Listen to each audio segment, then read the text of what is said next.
concrete walls. There's a place for us where we could go, where we could be alone.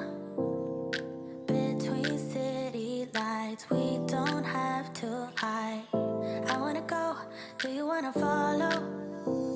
There's something in the air, I can't explain it, but it's there. Ain't nobody gonna find us in our secret love affair. I don't wanna have to hide no more, it shouldn't be unfair. I wanna go, and I wanna know, do you wanna follow? Baby, do you wanna follow? Come with me, do you wanna follow? Baby, can't you see that? I wanna go, and I wanna know, do you wanna follow? Baby, do you wanna follow? Come with me, do you wanna follow? Baby, can't you see that? I wanna go, and I wanna know, do you wanna follow? I can't understand why we can't hold hands, but they don't know what we have is real love. Aren't you sick and tired of having to hide? I know a place, do you wanna follow? There's something in the air, I can't explain it, but it's there. Ain't nobody gonna find us in our secret love affair. I don't wanna have to hide no more, it shouldn't be unfair. I wanna go, and I wanna know, do you wanna follow? Baby, do you wanna follow? Come with me, do you wanna follow? Baby, can't you see that? I wanna go, and I wanna know, do you wanna follow?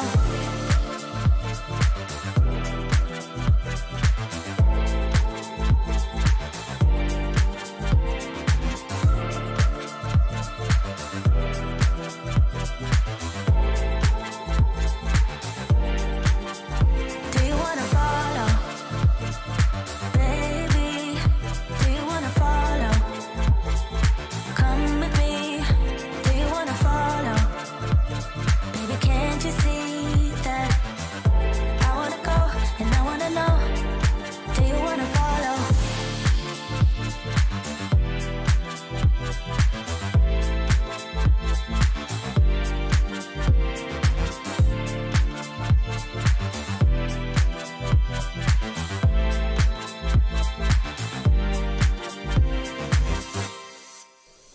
What's up, everybody? Welcome to Livestream. I do apologize for being a few minutes late today. I was working on a slideshow for the HDZero goggle review that I am also working on.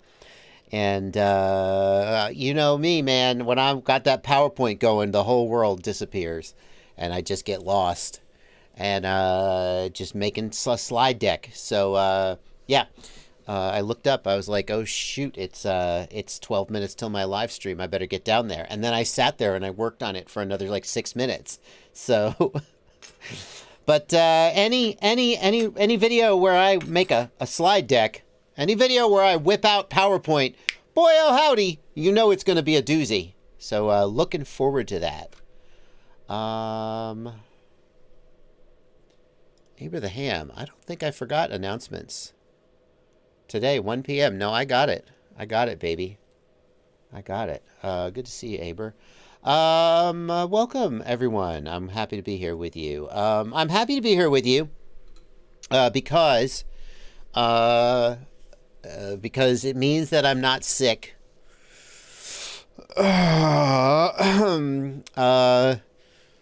About 2 weeks ago, my son's best friend got sick, and his whole family got sick, and I told him that they were dead to us, and he was not allowed to play with him anymore. And then about 4 days ago, my youngest son got sick with a cough and a cold. About 2 days ago, my wife got sick. My son is still not sick. And I am still not sick, but if you have kids and a family, you know how this goes. So, but today I'm well, and that's why I am rushing. I told my wife, I said, look, after the live stream, I'm going to go work on the HDZero video because I really want to get it done. Because if I get sick in like 4 days and can't work on it, and then I'm sick for a week and bullshit, that would be sad to me. So good news, if you're looking forward to that video. Bad news if you are me. And some people say, well, it seems like Bardwell's always like, he's always got a, either allergies or a cold and I say, shut up. I say, shut up, first of all. I have always had, like when I was in college, I got allergy shots. I've always had like sort of issues with maybe I should go see a doctor or something. I don't know. But if you don't have kids and you don't realize just how, when you have kids, you just are constantly getting a cold and stuff, then, good for you. You didn't have kids. And you get to be healthy. And I'm not one of those people, apparently. It's totally worth it. It's great to have kids. And, I gotta pop this out. Did I sound sincere there? My kids might be watching. Thank you so much to the folks watching me over at the local whoop race. Where are you guys at? Damn. Let's see if we can tell what country they're in from the Campeones Internacionales. Could be Spanish, could be French. I'm not really sure. Where are you guys at?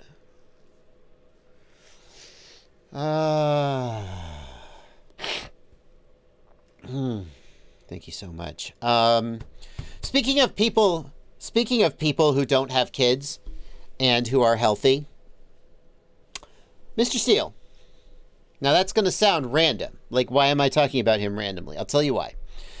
This thing right here, this is a whoop, not a tiny whoop, but it's spelled the same. This is a fitness tracker, okay? And Super Deluxe, who you may know, noticed that I had one on my wrist during a stream. I've been wearing this for several years. You may think to yourself, Bardwell has a fitness tracker. Bardwell doesn't strike me as the kind of guy who's very concerned about his fitness.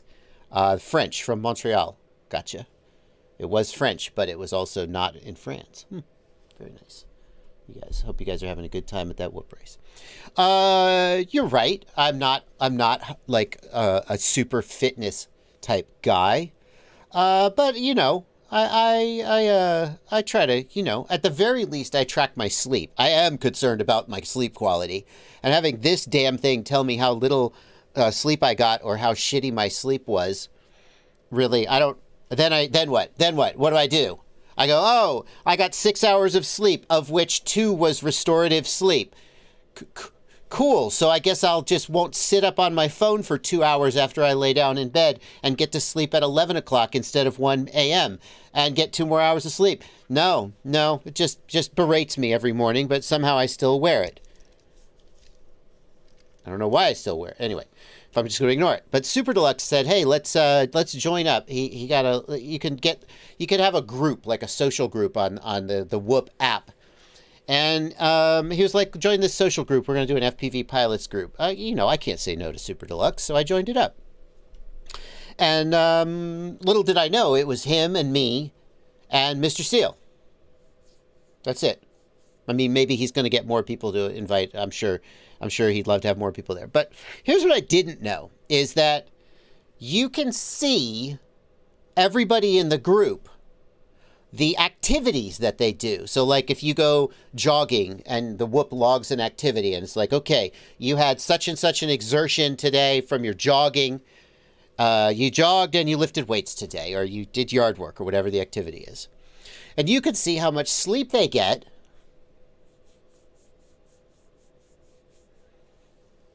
That Mr. Steele, that son of a bitch, he's getting like 8, 9, 10 hours of sleep.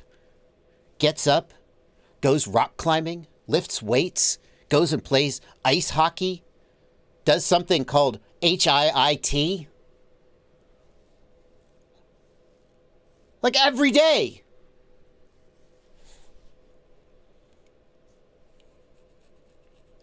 Doesn't have kids. That's the thing. He doesn't have kids. Don't have kids, folks. Look at me. Look at me. I got a cold every 2 months. I get a new cold. I get sick. Just sit at home. I could go out and play hockey. I can't go out and play hockey. I'll be like, oh, my knee hurts today. I can't play hockey. Okay. I'm going to quit the group. I'm going to quit the group because I'm tired of just looking at...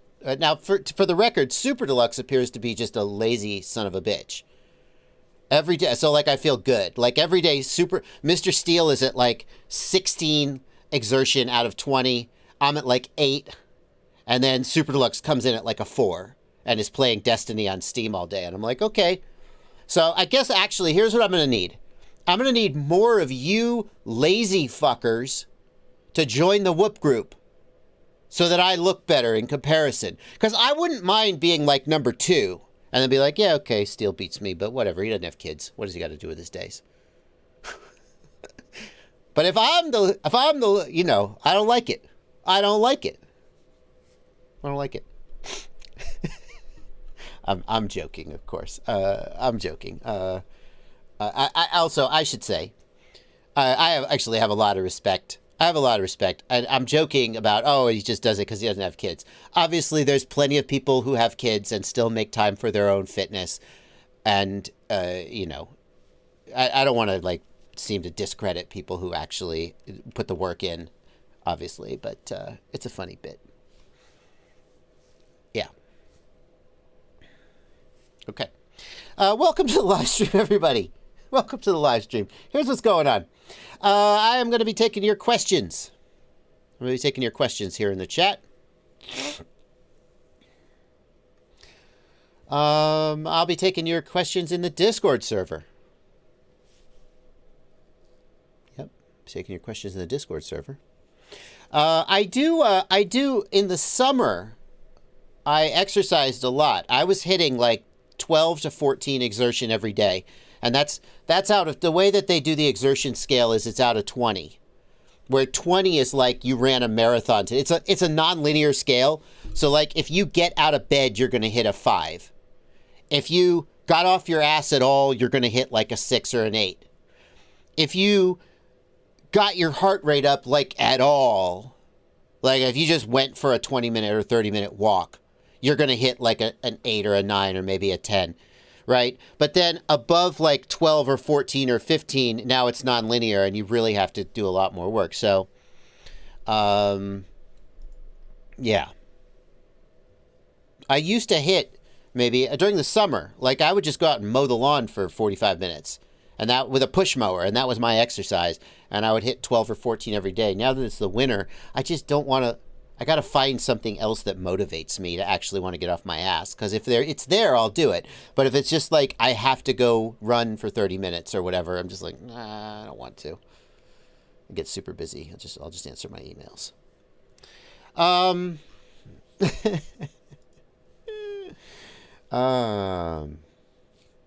Super Deluxe, I hope I'm not talking out of school by calling you a fat slob. I don't know that you're fat. I just know that you're lazy. Because you didn't have to set it up so that we could see this stuff, Super Deluxe. You could have turned that off, and I wouldn't have felt bad about myself for 2 days because I saw how much more exercise somebody else was getting. You did this to yourself, Super Deluxe. You could probably still go back and turn that option off. No. I'm going to take your questions here in the Discord server. What do you think of my frame design? I think it's a... wow.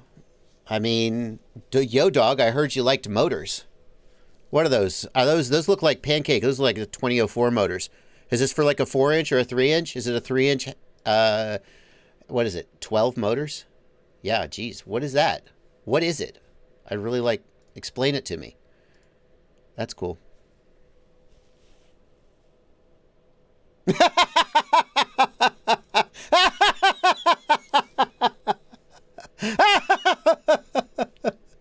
Oh. want to know what's funny? This is the shot of me. This is the shot of me in Flow State, the movie. This was at the height of my my pandemic fat. What are you talking about? You're still fat. Shut up. This was when I was at my right now I'm around 190. When this was filmed, I was closer to 215, which is something. And we shot this whole interview, and I put this shirt on, and I didn't realize that I was way heavier than I was when I bought the shirt. We shot the whole interview, like at 2 hours. James came to my house, like 2 hours.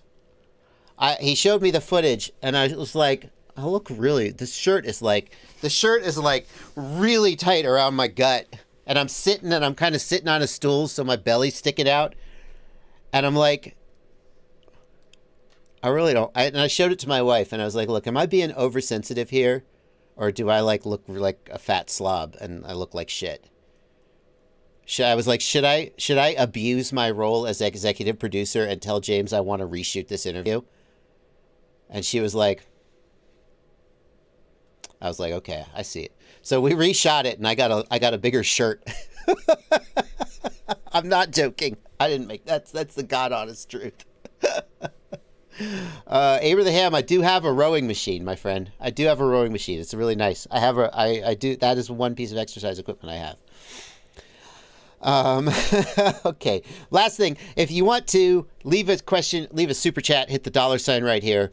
Leave a super chat. That is the way. I will be taking questions from the regular chat and, of course, from the Discord server where my patrons live. But Cool Cat, I'm pretty sure that Steele doesn't give a fuck about faking out this app enough to do anything like fake the app out. I think that Steele is just a really active guy. I just think that he gets up in the morning and he works out, and then he goes and plays hockey all afternoon or whatever it is that he's doing. I just feel like that's the lifestyle he lives, and it fucking shows, you know? He looks super fit. Anyway.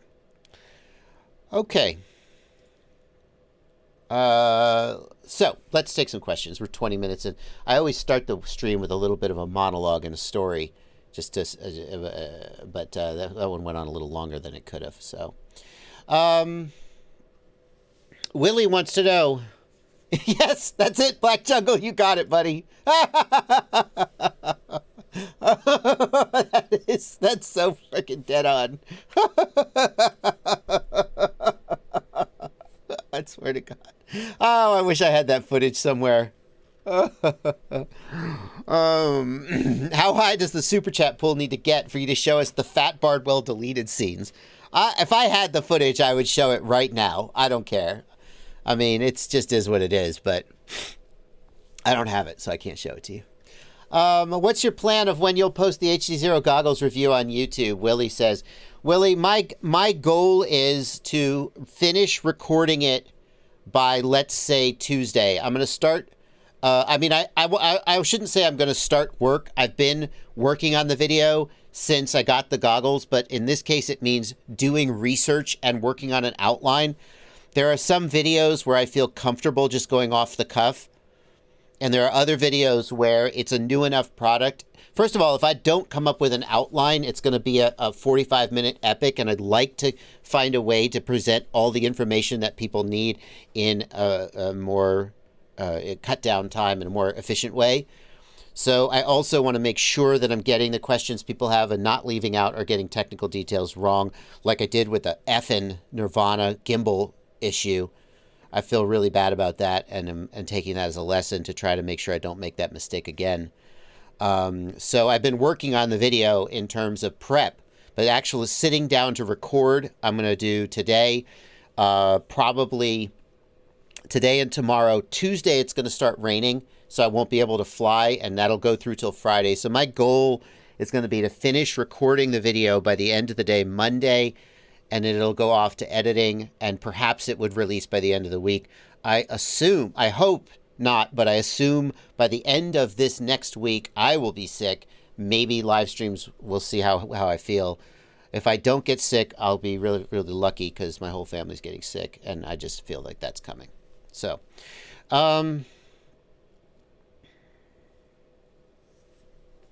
I bound 2 Crossfire receivers to one model, and yes, they both launched. Yep, that is absolutely correct. So I see some chats coming in about the recent video about the bike. Glad you guys liked it. The response has been really positive. It's very nice to see that. I wasn't sure how well the video would do or how well it would go over. It was a ton of work. I want to thank Evan Turner and Fabio, of course. You guys finally got to meet Fabio. He finally got to be in one of my videos. So I'm glad you guys liked that. It was a lot of fun to do. Let's see here.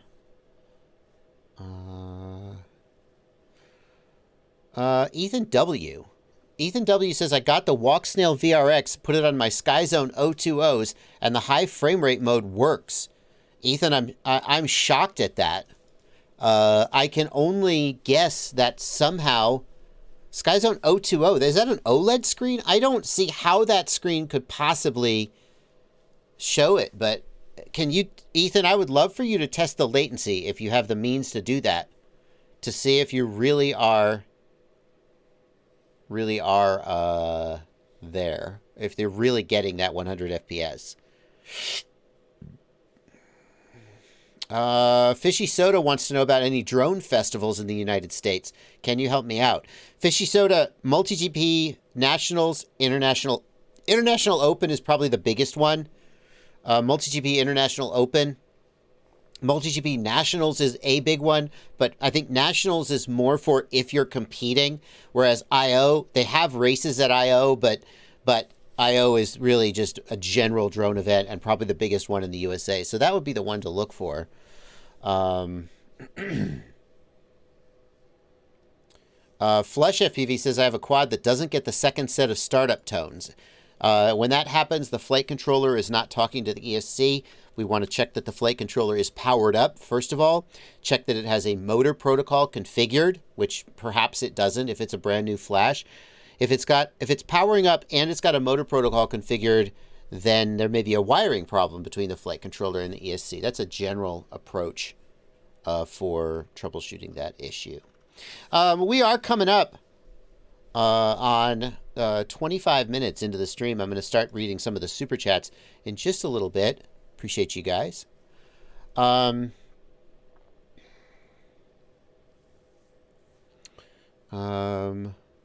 about when the quad has an AIO that doesn't have the second set of tones? Well, clearly the wiring isn't the problem then.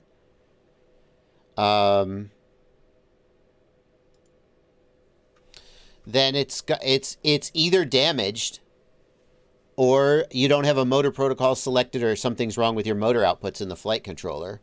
But at that point, it's more likely to just be damaged. I know that people are mentioning in the comments and then here in the chat that I didn't have a helmet on during the bike video. That is true. I didn't. And I know that that's not the safest thing to do. I didn't own a bike helmet. If I rode a bike regularly, I would have a bike helmet, especially if I rode it on the street, where you're much more likely to get into an accident. Or if I rode it like in the mountains, like if I was actually riding the bike, I definitely would wear a helmet. I actually used to work at a bike shop when I was 17, at the end of when I was 17, roughly, right up until I graduated high school ish, probably 16 to 18, maybe even as young as 16. I'm not sure. So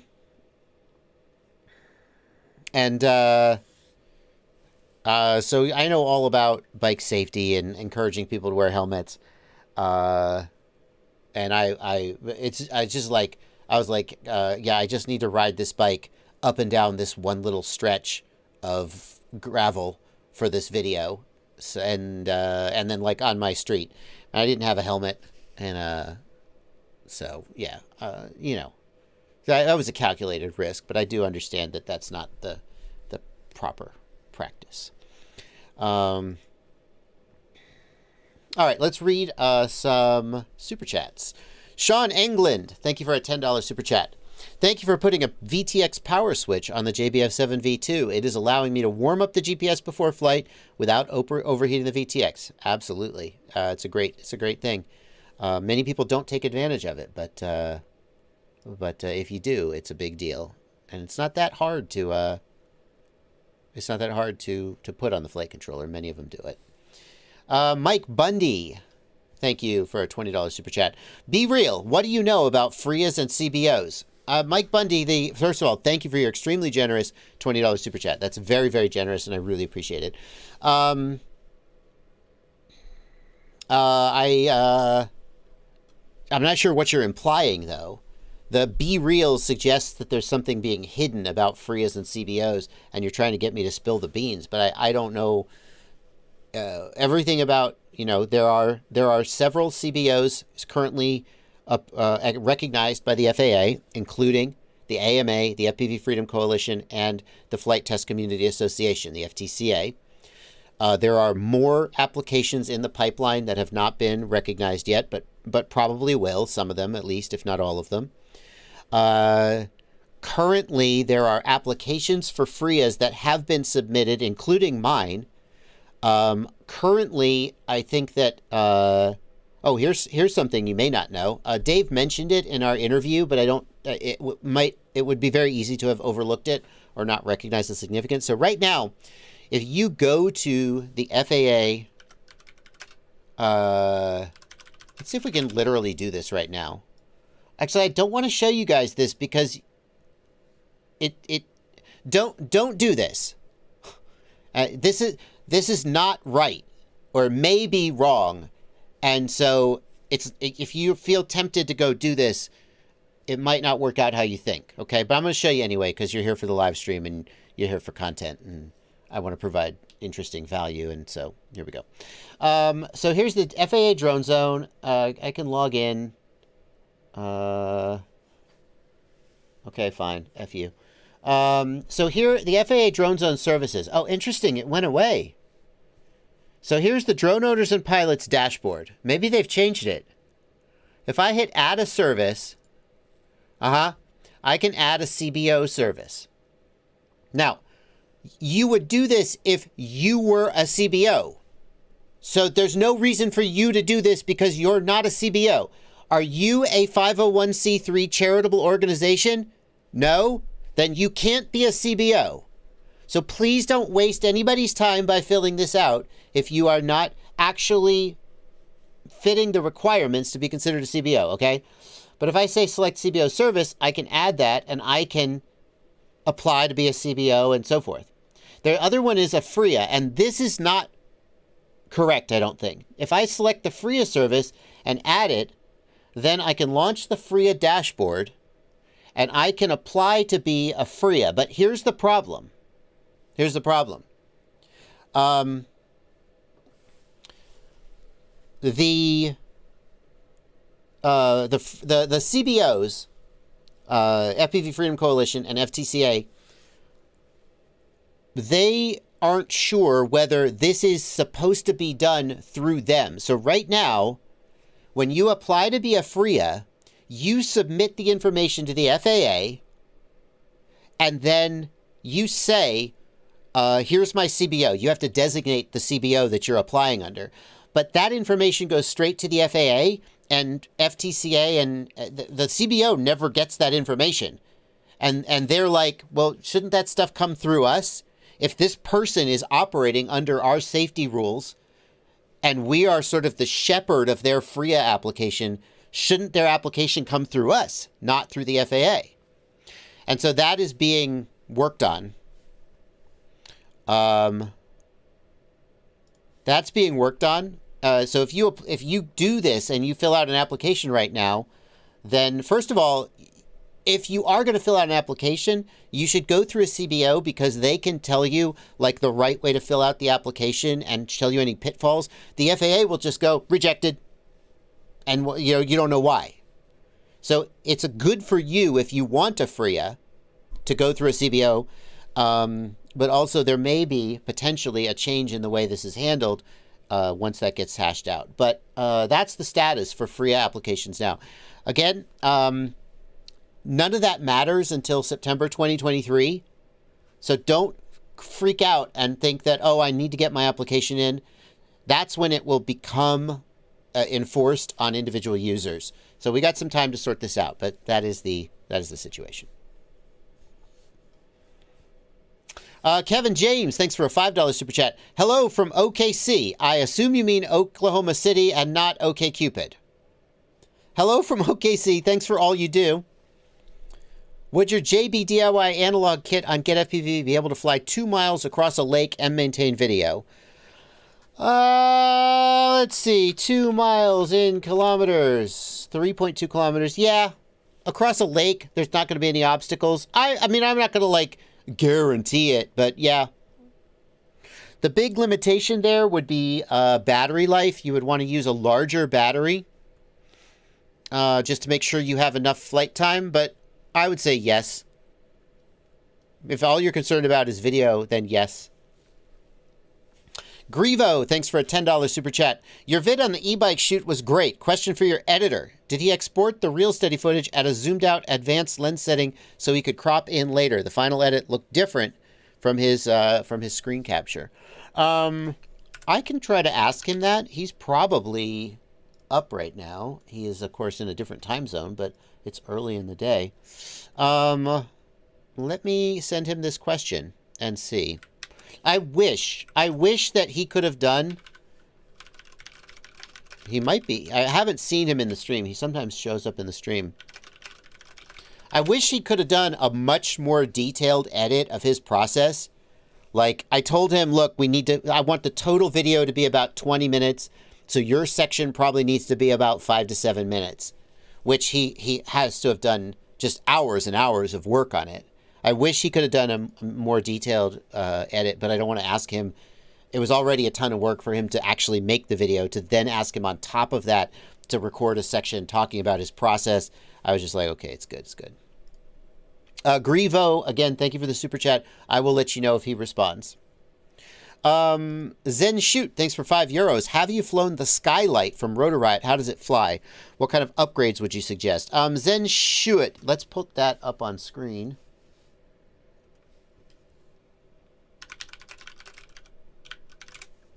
Right, Skylight.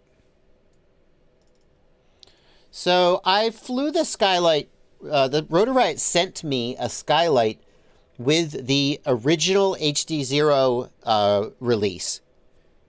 I'm sorry, the original Walk Snail release. Sorry about that. And I flew it. It was on. It didn't have the ducts. First of all, it didn't have the ducts. And it had a 1300 milliamp hour 4S, which is bigger than it's really optimally designed for, but it didn't have a GoPro on it.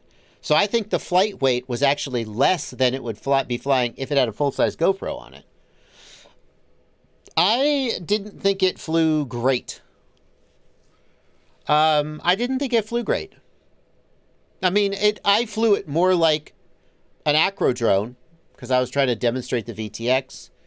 Perhaps it flies well as a Cinewhoop when you're not pushing it to do challenging things. But there are Cinewhoops out there that will do more acro-y things without too much of an issue. So I think the real value of the Rotor Riot bind and flies, like some of them are excellent. Let's go to solder-free drones. I think the real value of the Rotor Riot bind and flies is if you buy into their solder-free ecosystem, everything comes with plugs, everything comes pre-configured, and all you have to do if you break something is just disconnect it, throw it away, and buy a new one. Now, that's not for everybody. In fact, some would say that's antithetical to the very nature of RC as a hobby. But, like, there's different skill levels and different price points, and, we don't need to gatekeep that. So, like, if I wanted a Cinewhoop for fun, obviously, if you're a professional, you better learn to build and maintain your damn equipment. But if I wanted a Cinewhoop for fun, and I wanted to get into an ecosystem which is as easy as possible to get into. Rotor Riot will sell you this. They'll configure the controller, they'll flash it, they'll send it to you, and all you got to do is charge the battery, plug it in, and fly. And that's something that I'm not sure is as widely available as there is customers for it. So, as far as Cinewhoops go, I don't think this is like the best Cinewhoop you can buy in terms of its flight characteristics. I'm not really sure why. Maybe it's the weight. I don't know. The motors are fine. I don't know. But I do think it's okay. And I do think that what Rotor Riot offers is I think that's the right product for some people. By the way, it reminds me of another conversation we had. We had a conversation. Somebody showed up. Damn it. Somebody showed up on Facebook and was asking about a Rotor Riot bind and fly. And people said, oh, it's super expensive. Beginner tax. Darren Allett, thank you, Darren Allett, for this. He put together a spreadsheet. Because I was like, yeah, it's expensive, but it's ready to fly, you know, so you're paying for that. You could build it yourself for cheaper. It turns out that's not even 100% true. Darren Allett took the time. I don't know why he did this. He doesn't work for Rotor Riot or anything. I guess he just was curious. He put together a Rotor Riot Skyliner Mark III with walk snail and the retail price for the parts, a budget DIY build, and a premium DIY build. And he found that compared to the budget DIY build, the Rotor Riot kit was $234 more expensive. So essentially, Rotor Riot was charging $230 for, I'll build it for you, tune it, etc. And some people would say that's a lot to build one quadcopter. Maybe. For the premium build, by the way, that's a budget build. For the premium build, the Rotor Riot kit was $61 more expensive. Now, is the Rotor Riot build premium or budget? How do these motors compare to these motors? I don't know. Is this a better quadcopter? I don't know, but the markup is not as insane as it seems. When you see $1,300, $1,300? Well, that's ridiculous. Anyway. All right. Continuing with the super chats. Let's see if Fabio has answered. I have an answer for you, Grivo, about the question about, the question was, your video on the e-bike shoot was great. Did the editor export the real steady footage at a zoomed out advanced lens setting so he could crop in later? He says, I just wanted to have more control on the lens distortion correction, which is not provided, if I'm not mistaken, with the simple mode. Or maybe it's automatic. If you see a discrepancy with the screen recording and the final result, it's because I've done it off screen and had to re-record that stuff. Oh, okay. So the screen recording, you just may not have been seeing his final edit. It sounds like he... I'm not sure. I'm not 100% sure if that answers the question, but that's what he said.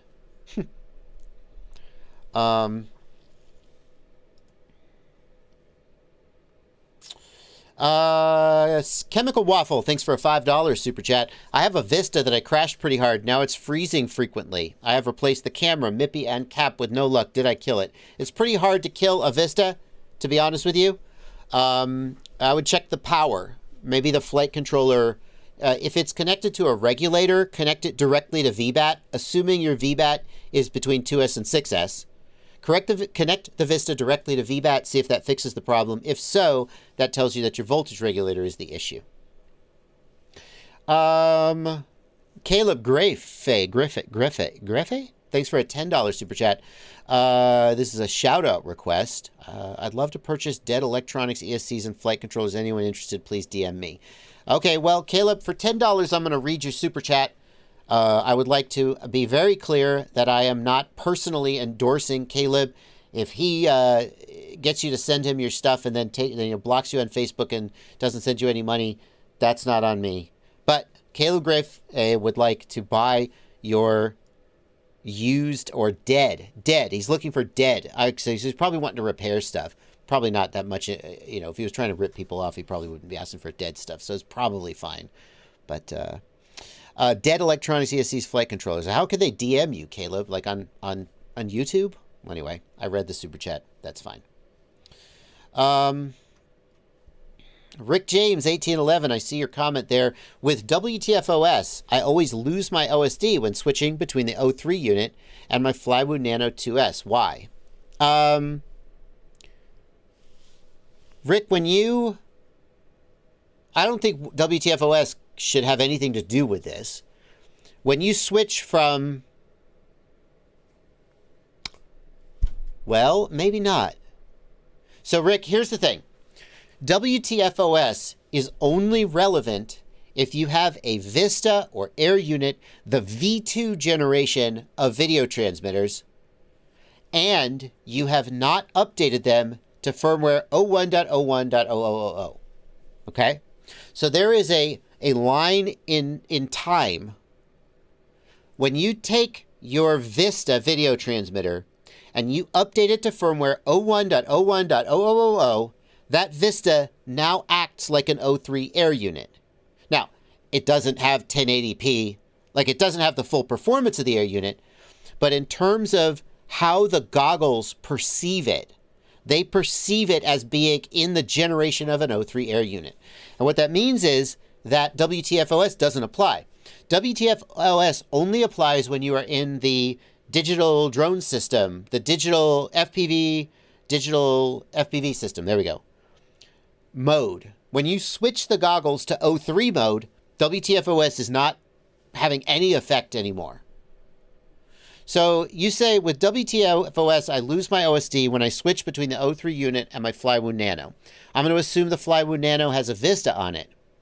And if the Flywood Nano has been updated to 01.01.000, then WTFOS doesn't have any effect. You need to figure out why your Nano is not configured right to make the OSD work, but WTFOS isn't causing it. On the other hand, if you're switching between O3 mode and digital FPV system mode because the Vista is on an older firmware, then WTFOS does apply, but at the end of the day, you just need to figure out why your OSD isn't working. Tyrannosaurus Rex says there is an issue with older versions of WTFOS where cycling power can make it not work because it switched slots.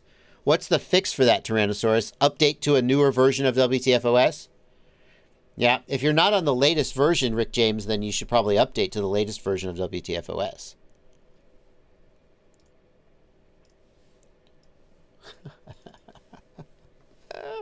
More memes from Black Jungle. Thank you for the entertainment. This guy's got a real vocabulary of memes. I'm impressed. Continuing with the super chats. We are almost caught, not quite caught up.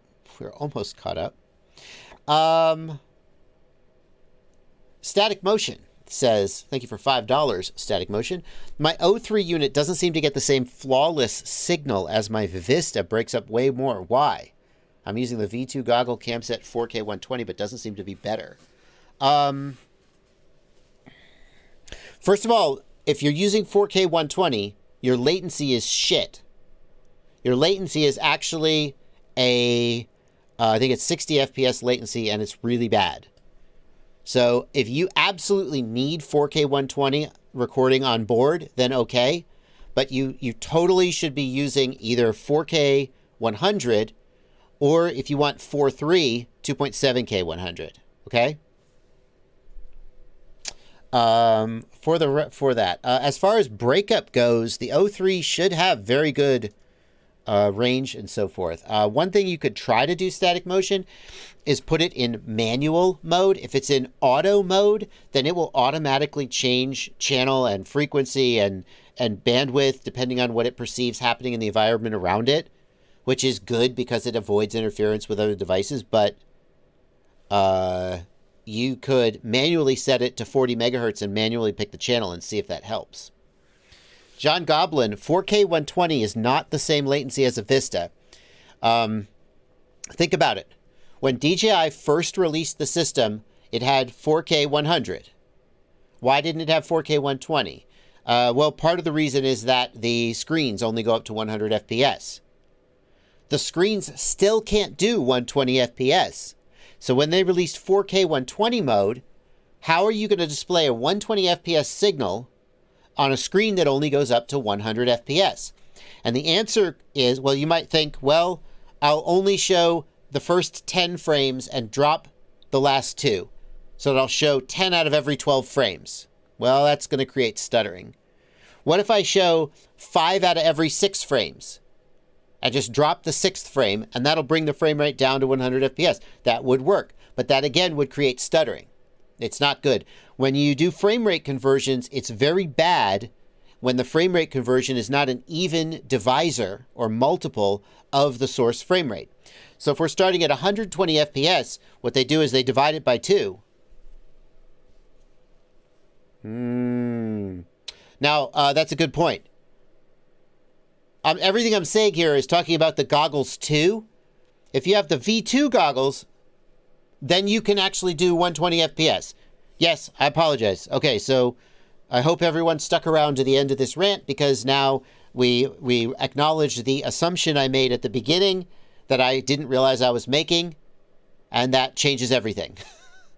And that's why this is a live stream and not a pre-prepared, thought through, edited, and reshuffled. If I were editing this video as a video, I would re-record the intro and put this out at the beginning, but welcome to the live stream. If you're on the V2 goggles, they can do 120 FPS, and so 4K 120 is actually 120 FPS and is low latency. Okay.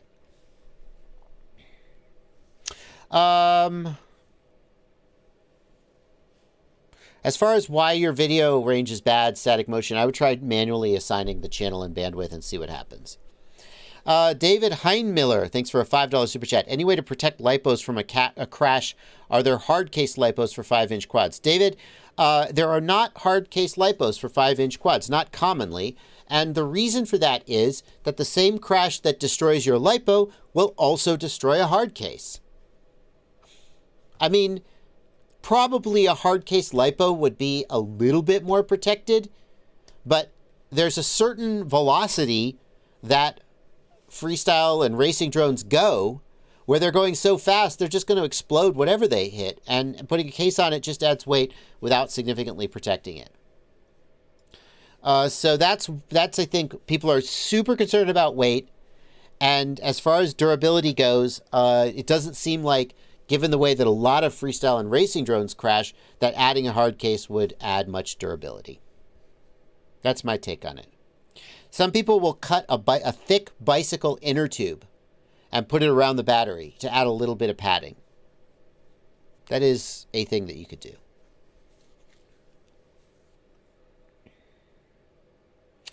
Coelho FPV, thanks for a $5. Geez, we have a lot of super chats. You guys are super chatting the shit out of me. Sorry, regular chat, but I'm going to try to catch up here. We are about 10 minutes behind when the super chats came in. Not doing that bad, I guess. Coelho FPV, thanks for a $5 super chat. The flight controller is a T-Motor F7 V2 running Betaflight 431. Flight controller connects normally. After 10 seconds, it reboots into bootloader. Flight controller was previously normal. Coelho, desolder everything from the flight controller. It is possible that a peripheral device like a receiver or a DJI video transmitter or a GPS, it is possible that one of them could be doing a thing to the UART that kicks it into bootloader mode. So first, desolder everything and see if it still happens. And then if it still happens, I think it's just broken. That's my take on that. Hi Skies Media, thank you for a $2 super chat. What did you think of the Cinebot? I liked it. Hi Skies Media. I still haven't done, and given how busy my freaking schedule is right now, I'm not sure when I will do, but I would like to. I would like to do a comparison of the Cinebot with the Cinelog. The problem is I didn't keep the Cinel. I got a Cinelog 2.0, 3.0, and 3.5 to review. And I didn't keep, I gave two of them, I gave the 3.5 away. I still think I have the 3.0 and the 2.0. But I have a Cinebot 3.5, so it's not really an apples-to-apple comparison. But I would love... I liked it. I thought it was really good. It flew really well. Dreadfly FPV, thanks for a $5 super chat. Hola, JB. Happy New Year. Thank you so much. In your opinion, what's the best Cinewhoop HDZero ELRS that has the most acro ability? Help me out in the chat, guys. Help me out in the chat.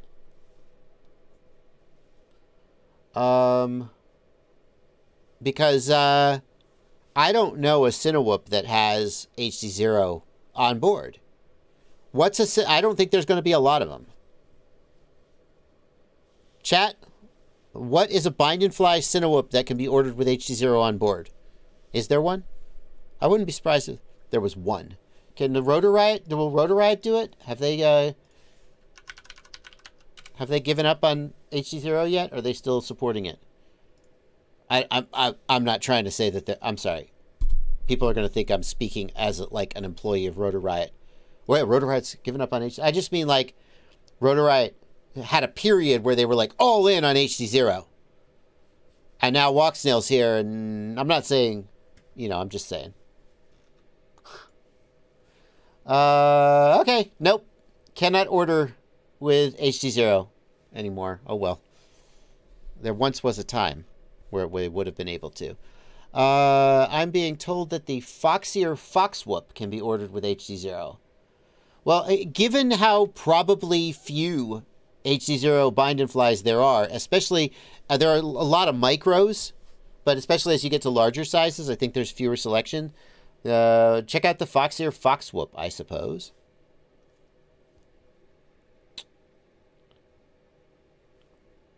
Axis has one.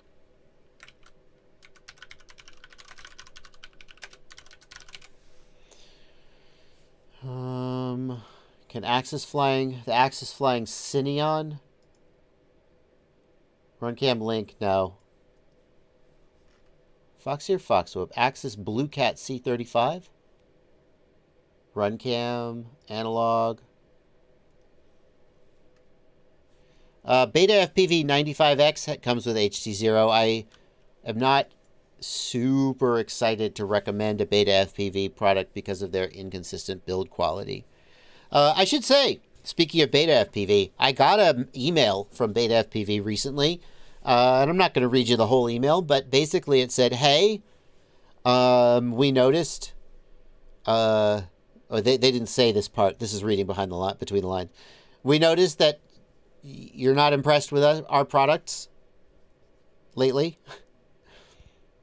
And we want to know, why and what can we do about that?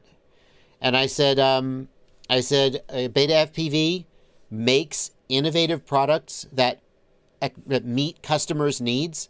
Beta FPV is very good at thinking up a product that people will want and that meets their needs and making that product. But the quality control is so inconsistent. Like I said, the Beta FPV Cetus, when I found out Rotor Riot was selling the Beta FPV Cetus, I said, how's your return rate on those? And they were like, that's good. We're not getting a lot of returns. And if Beta FPV said that to me, I'd be like, yeah, sure. But if Rotor Riot says it, I think they're telling me the truth. I think that I don't see why they would lie about that. And I think that if they were getting a lot of returns, they would stop selling it. So, do they still sell it? Well, worth checking. Do they still sell the Cetus? They still... Oh, out of stock, out of stock, out of stock. Okay, well, that could be just normal out of stock. We don't know. It's still listed, though. But like the light radio, I know somebody who bought 20 light radios for their classroom. Every single one of them, the gimbals died. And so I was like, this is why I don't recommend you Beta FPV, because I just don't know whether it's going to be a good one or it's going to be a bad one. And they said, yes, we're aware of that. We're trying hard to do better. And, we'll have to see, but I thought I would share that with you. Beta FPV, at least to me, said we know that we need to do better, and we're trying to do better. They also said and I'm not going to give you the actual number because I assume they would consider the number to be proprietary. So I'm not going to do that. But they said, look, part of the problem is that when somebody gets a bad product, they make a big stink. And this is a real thing. It's true. And so the negative, the people who get the occasional bad product make the company look worse than it really is. And they said our actual refund rate, the percent of our sales that the customers come to us and say, hey, your product sucks, give me my money back. And then we give them their money back. They said it's this really low number. And it was a really low number, like an improbably low number. Like if you worked in retail, what percent of your sales do the customer try to return? And you go, okay, here's your money back, fine. Or whatever. It was a much lower number than I've ever heard. And I thought, well, that just means that you're not giving the customers money. Like the actual number of customers who get a bad product has to be higher than that.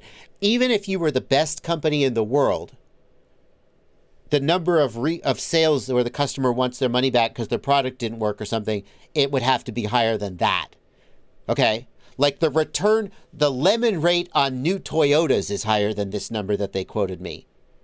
So I know yours is higher, which if you're quoting me this really low number, what that means is that you're just denying customers who probably deserve a refund. So maybe that number is not helping you as much as, yeah. So exactly, Black Jungle. They quoted me the number of refunds that they give, not the number of requests for refund that they get. Yeah. And I was like, okay, that just means you're denying refunds. They didn't tell me the numerator, or they didn't tell me the denominator. Okay. Anyway, continuing on with the super chats. We're almost caught up, hopefully. If you guys would, as long as you guys keep super chatting me, I'm going to keep reading the super chats. I do have another topic I want to show you that I'm super interested in that I want to get to this live stream. But I now that I've started reading super chats, I kind of want to keep reading them until I catch up.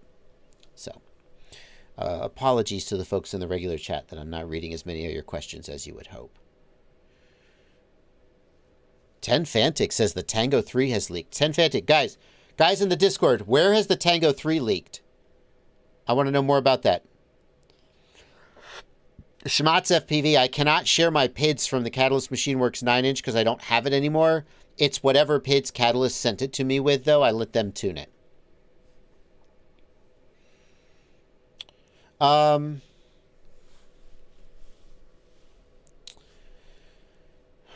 JLG FPV. Wait, sorry, I messed up. Zen Shoot, thanks for a €5 super chat. I'm planning on purchasing the Skylight solderless kit. Did I fly it with 3 or 3.5 inch props? I think I flew it with 3.5. I would absolutely fly it with 3.5, not 3. I think it'll fly better with 3.5. JLG FPV, thanks for a $2 super chat. I don't see a question from you. Did you leave a question? Wondering what you think that's worth to try to sell for. I don't see a question. Sorry. I see you in comments in chat, but I don't see a question from you. So thank you for the donation. Anthony Greco, thanks for a $5 super chat. With DJI Goggles 2, is it possible to get RC Link in the DJI OSD when running ExpressLRS? Yes. Anthony Greco, the DJI Goggles 2 fully support the Betaflight OSD, fully support it. So you can get anything you could do with analog, you could do with DJI Goggles 2, no problem. Caleb, here's JLG's question. I see. JLG, thank you again for the super chat. Trying to sell my DJI Goggles V2 because I have purchased the new Goggles 2. My old set has 2 Lumineer antennas, 2 original DJI antennas, and the BDI analog adapter with a Foxier receiver. Okay, so JLG, I think your question is how much should you charge for this? So the first thing I would do... The first thing I would do is go to fpvexchange.com and look at what used goggles are going for.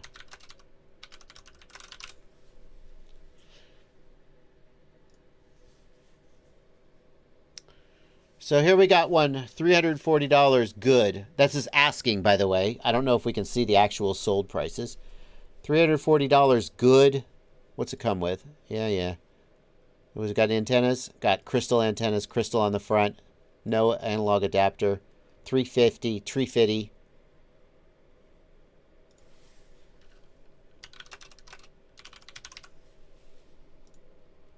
Hello? Hello? You gonna pop up? No? You're not going to? Should I just search here? FPV goggles V2, 400 bucks. V2 brand new, 400 bucks. Okay, so if we have a brand new set going for 400 bucks, what are they selling for literally new? 429. So it looks like the high end of price for the goggles is around 400 bucks. Let's say you get 350 to 400 for the goggles. The antennas, no markup. I'm seeing goggles being sold used for 350 with iFlight crystal. So let's say your goggles and your antennas are worth 350. The BDI adapter is another, it's like 70 bucks new, I think. On the used, I mean, maybe another 30, 35 bucks. And assuming somebody wants analog, that's the thing. JLG, a buyer may not be willing to give you anything for the analog stuff. They may see it as a disadvantage because they got to take it off because they don't want it. So I think JLG, 350 bucks is where I think I would probably start.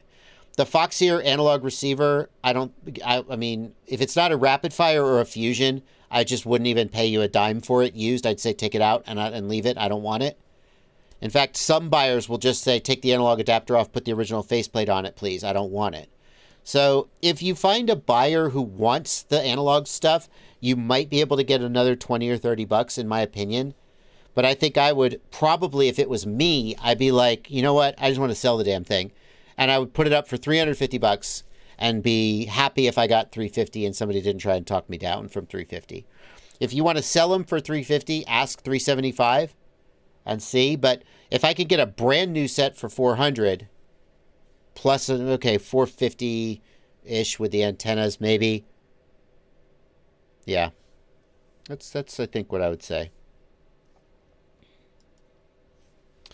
The thing is, whenever I try and sell something used, I never actually get as much for it as I thought I would and should.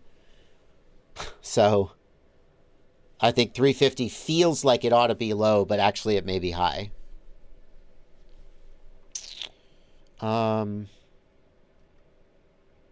Still no info about the Tango 3 leak.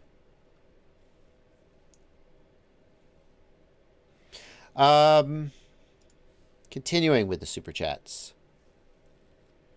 Caleb, thank you for a $20 super chat. You're very generous, Caleb. Thank you so much.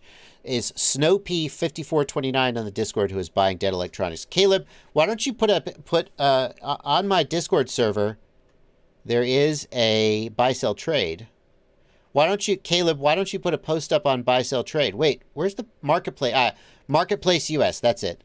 Put a forum on put it up on Marketplace US, put it buying, and just put a post up there and, you know, refresh the post every now and then. That's what I would suggest you do. That way people can find you. Aura Tab, thank you for a $20 super chat. Again, oh God, we're losing track. This is 15 minutes behind. I was 10 minutes behind. Jesus. But there's only like 3 more. You guys are running out of steam. Okay, we're almost caught up. Oh no! Wait! Oh my God! I got to take this question. Joshua Bardwell cable is not working. It doesn't work with 2S, One Eye. Oh, thank God this was only yesterday. I'm pretty sure it doesn't work with 2S. I don't think it's advertised as working with 2S. What voltage does it? I don't know. Where? So yeah, no. It does. It only works with 3S. It doesn't work with 2S.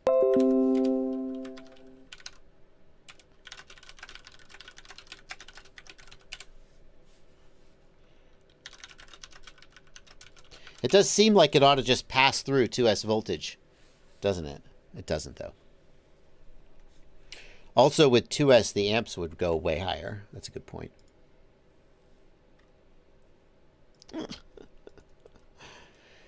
Continuing. Lucas in the chat asks, what's the best analog goggle around $500? Not HDZero because of delivery time. Well, it's HDZero. After that, Orca. And the good news is that with Orca, you're ordering from within the EU. So perhaps that will affect your VAT. Lucas, if you want a great analog goggle and you don't want the HDZero goggle, Orca FPV-1 or FPV-1 Pilot, and they just got marked down to $500, so that's the one for you.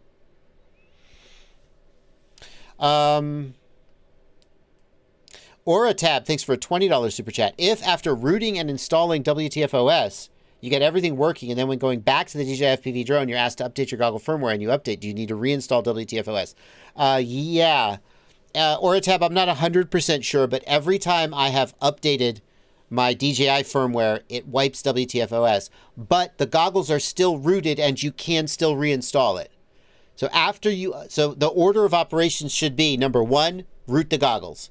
Number 2, update to the latest DJI firmware on all your whatever partitions, whatever you need to do. Number 3, install WTFOS in that order.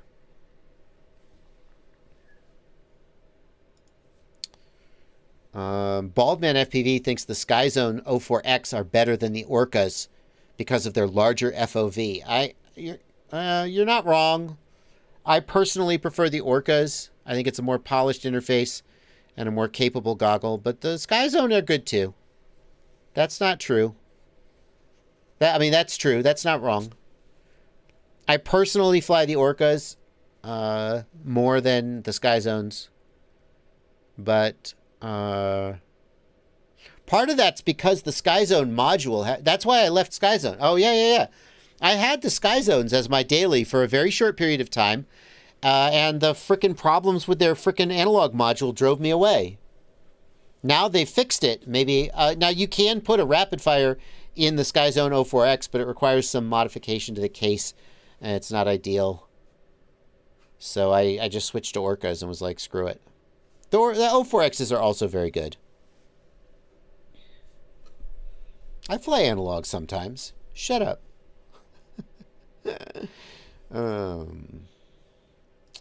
Static Motion, thanks for a $2 super chat. 406 from above, thanks for a $5 super chat. I just got the Walksnail VRX and the Micro VTX.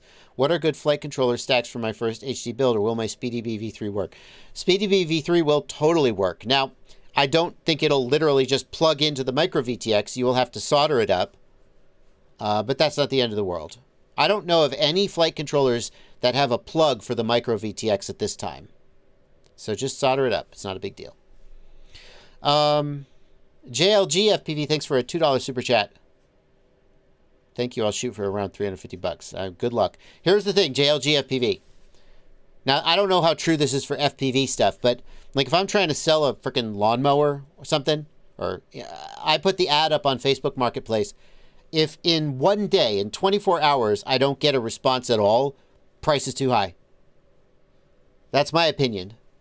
If it's like a super niche product and that like nobody wants and you're just trying to find the right buyer, okay, maybe. But generally, just about anything you put up for sale, if you don't get some nibbles and hits in the first day, maybe 2 days, your price is too high.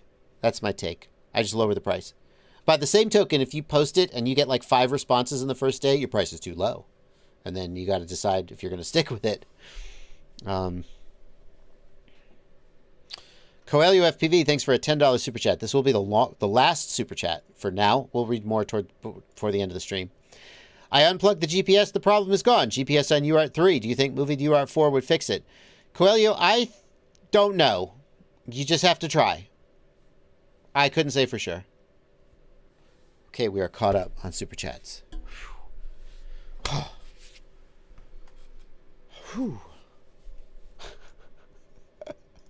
Black Jungle, you're hot today, man. Black Jungle had his coffee today. He's putting up good memes. I will always be down. I'll always be down for this meme.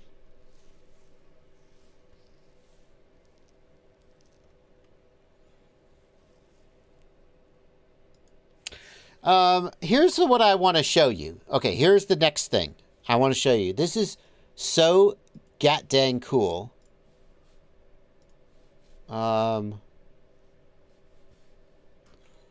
on.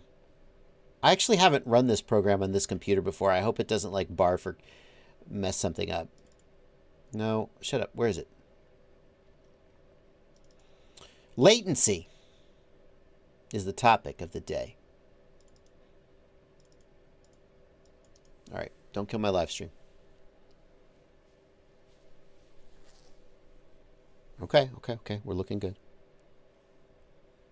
Let me move this to the... No, don't be in full screen mode, you SOB. Windowed full screen, but can I move you to a different monitor? I want to move you to a different monitor. Is it picking it up? It is. I guess I'll do it here. I don't know how to move it to a different monitor. I can't be in full screen mode. Put it in windowed mode. Okay, now move it over here. So I can see the chat. If I go to windowed full, there we go. Okay. So latency testing. How much latency can you detect? This is a much harder question to answer than people realize. And a lot of people use reaction time testing as a proxy for latency sensitivity, and that is completely wrong. A typical response time to a stimulus, like I'm going to change this light from red to green and you're going to press a button. A typical response time might be between, say, 150 to 350 milliseconds, depending on, who you are as a person, with an average being around 250 milliseconds. And some people say that means that you cannot tell 15 milliseconds latency on your control link can't possibly matter because your response time is at 250, and that's so much bigger. That is wrong. No, Black Jungle, no epilepsy warning. This does not have flashing lights. That is categorically wrong because response time and sensitivity to delay are not the same thing. Think about it this way.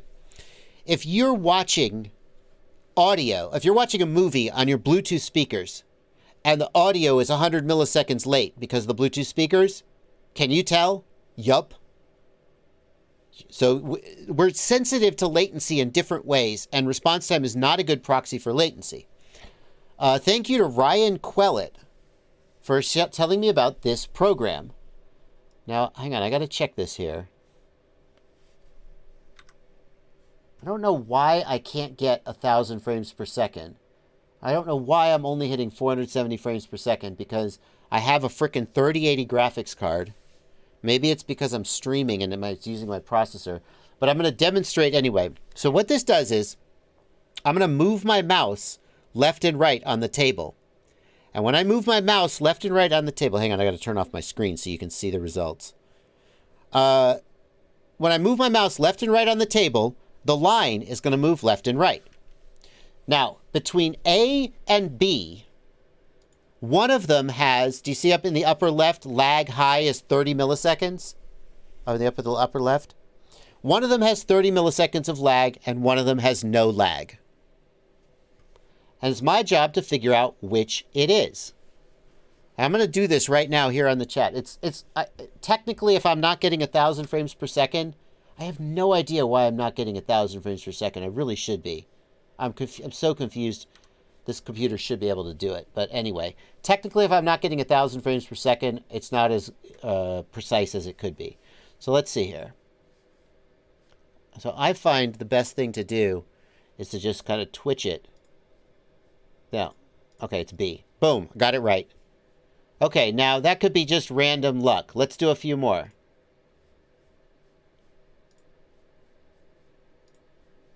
This is tougher. See, I'm going to stress myself out. Okay, you just got to calm down and do it. A, B. I think it's B. Got it right. Okay. It's B again. Got it right. Okay, 3 in a row.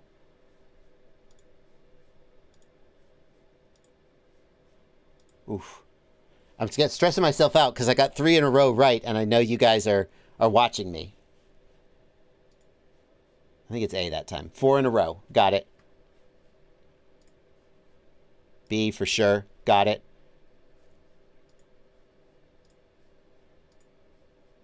A that time. 5 in a row. Correct. Oh, God, finally got one wrong. Thank God. I'm so relieved. So, okay, I'm not going to keep going, but for reasons related to statistical significance. Oh, shoot, I wasn't scoring myself. I was in free mode. Damn. For reasons related to statistical significance, if you can get 12 out of 16 right, then you're like 95% likely to have actually been able to tell the difference, and it's not just random chance. Okay? And if you get less than 12 out of 16 right, then it's potentially random chance. That's the threshold that they set. Now check this out. I gotta get out of this. Check this out. I put a thread up on my Discord channel having people post their results.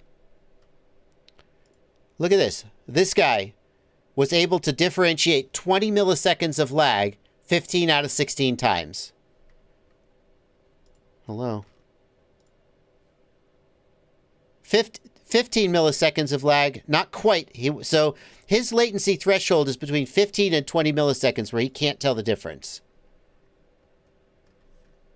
Here's somebody. 18 versus 28. 14 out of 16 times. This guy can tell the difference between 18 millisecond HDZero and 28 millisecond analog. Isn't this fascinating?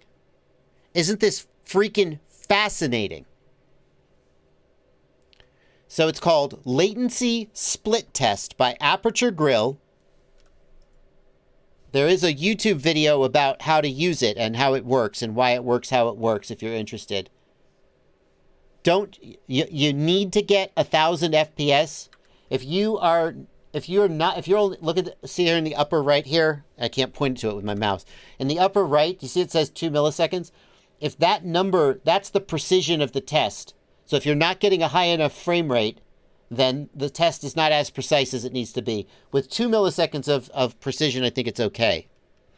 No, my monitor refresh rate is only 60 hertz, but it's how much it's delaying. I'm not sure how much having a 60 hertz monitor is affecting this, to be honest with you. That's interesting. Regardless, you could play with it.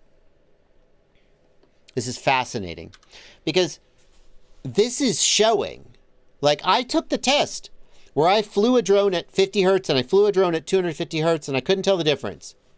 Now that was only about 10 milliseconds of latency, but you can use this to dial in your latency threshold in a very controllable, precise, repeatable, scientific way. No bullshit.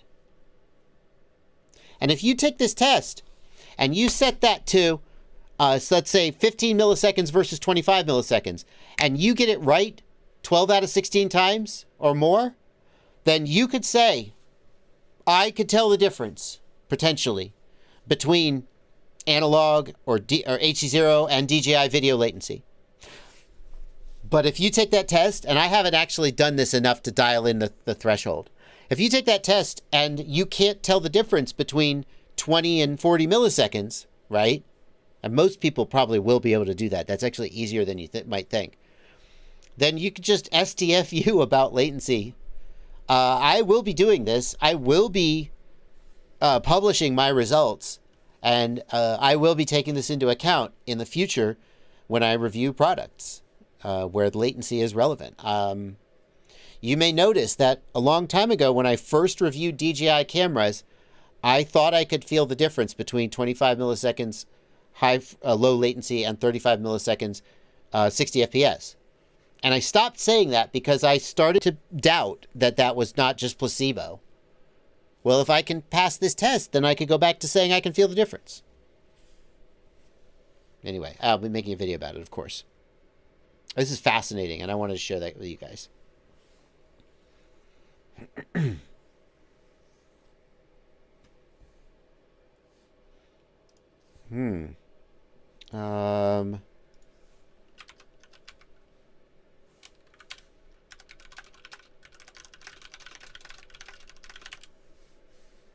All right. I don't know whether you need to be on a high frame rate monitor for this test to work. Because I guess it does seem like a low frame rate monitor It has to work. If you need, there's no such thing as a 1000 FPS monitor, so it has to work. But I do see that. Oh, no, I know why. Yes, of course. Okay. That's why they use a vertical line down the screen. The vertical line down the screen is designed to compensate for the scan lines of the monitor. Because the vertical line goes across the whole screen, wherever the scan line is in the sort of drawing of the frame, when it updates the video buffer, it turns VSync off. That's why. So no, lower frame rate doesn't affect it. You can do this on a 60 FPS monitor because it turns VSync off. And that's why the line stutters. You guys didn't see it as much on the recording. But when you move it, the line sort of skews. Yeah, low frame rate doesn't affect the result. That's why they use a vertical line that goes across the whole screen, and they turn VSync off, if that means anything to you. So, anyway. Okay. Question here from Bebop Beloela, who asks how to get max range with analog. Bebop, higher powered VTX and good quality antennas, up to a point where you get ultra high gain antennas with very low beam width, and then you need like a head tracker to track the quad. So that's the short answer. Peter Schmidt says, what you said is correct with interlace, but not progressive signals. Peter Schmidt, can you do me a favor? If you want to. Can you watch this video, which I'm pasting in the Discord, which is the developer of this talking about why they developed it the way they did. I watched this whole video, and I don't remember whether high frame rate is required. It seems like they designed the test somehow to compensate or eliminate the effect of monitor latency, but I'm not sure. I don't remember him saying you have to have like a 300 FPS monitor, right? So if having a 60 FPS monitor somehow affects the test, then it seems, I don't know. I guess the thing is, Peter Schmidt, if you have a monitor that's adding additional latency, that is a constant part of your pipeline. So then the program adds another 30 milliseconds on top of whatever your monitor is giving you. A higher frame rate monitor reduces the latency of your pipeline, but as long as that latency is consistent, you still have a valid A/B test for +0 versus +30. And I think that's the reason. But if you want to watch the video and see if you agree, I'd like to get your perspective. Roberito has a post here from Xenakis FPV. Xenakis is the founder of FPV Exchange, that website we were looking at. He says, this is from January 4th, about 2 weeks ago, roughly. He says, a lot of things have changed since I developed FPV Exchange. Google Shopping has arrived, and it took more than a decade to develop. Facebook Marketplace has some buyer protection. Discord has developed larger communities and an improved UI with marketplace-like capabilities. PayPal is an overpriced insurance policy, but doesn't do a good job at preventing fraud. FPV Exchange at its core was designed to exclude scammers entirely, support content creators, and we've been tremendously successful in doing so. FPV Exchange found its niche, but the UI, navigation, search results, mobile experience, and notifications are so subpar, I find it shameful. I'm sorry to hear him say that. I see why he says that. I've always thought that FPV Exchange offered a lot of value because of the community that it had around it. It had the ability, it had an FPV-focused way to sell and buy used stuff that was difficult to find elsewhere. But he's right. The UI and navigation and search results are really clunky. I personally often find it hard to tell when I'm trying to buy something, how to buy it. I know that sounds dumb, but I struggle with that sometimes. Search FPV came out, and that, oh, crap. Well, people can, and that was the final decision for me. I'm sorry to hear that. Because after all, FPV Exchange to me was all about the used stuff. I see what he's saying. So Search FPV searches the stores, and social media like Facebook Marketplace and so forth can be used to sell used stuff. My original goal was to transition to an open source project to allow for increased collaboration, innovation, and building upon the foundation already developed. Hosting services are costly, but I'm reevaluating things in my life after some family tragedy. Day job is taking over. Sounds like he works in the medical facility. Oh yeah, no, I remember him. I met him in at Rampage. Yeah, he's a nurse, I believe.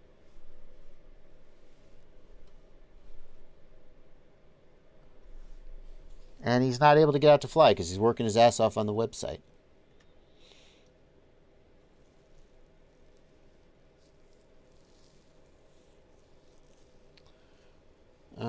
So sounds like he's going to open source it or maybe close it. Wow. I mean, that's certainly newsworthy. Let's forward this to the news. Let me forward that to Blunty real quick. So we can discuss this on the news.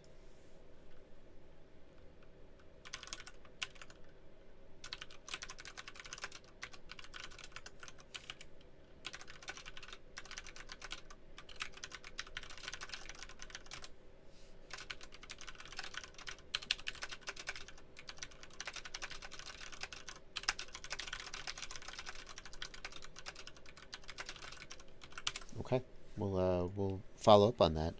I feel bad that Search FPV was the final straw. I certainly had no intention to directly compete or knock out any other product. I just wanted to make a product that I thought was interesting and desirable. I'd say really Eirik Toft is the brains of it, and he's the developer. And I agreed that it was a good idea, and supported him in working on developing it and promoting it.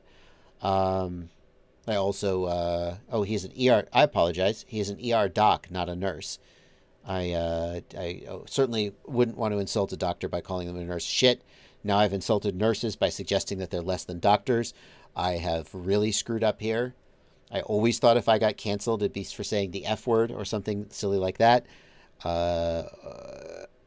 Or accidentally walking on stream naked. And that's always a possibility. Like if I was doing the laundry and had to run in my office for something, and then accidentally the camera was streaming somehow. That's my nightmare. And then people would be like, hee hee, and cancel me and stop watching, and my career would end. It turns out insulting doctors and nurses accidentally, that's going to be what does it. So damn. I would always just like to call people correctly by how they're meant to be called. Anyway, so he's an ER doc, not a nurse. Anyway, sorry to hear that this is happening. Xenakis has put a shitload of work into the site. There's no doubt about that. I've always promoted it. I've always promoted it, sometimes more than Search FPV. Whenever somebody says, where can I buy or sell used stuff, that's the first place that I go. I didn't think it was a great interface for... It also pulled search results from stores, and I actually thought it was kind of confusing how it integrated the search results from stores with used items for sale. Like, I could see an advantage for that, but I thought it was a little bit confusing and didn't use it for that. It's part of the reason why I wanted to make Search FPV when Eirik Toft brought it up, because I thought that was a niche that still needed to be filled. But whatever Xenakis decides to do, I hope that he is happy and successful and has... I mean, if you say I've got this side project that I'm putting all my life into and it's not working, and I want to spend more time with my family, of course, I would support that. So.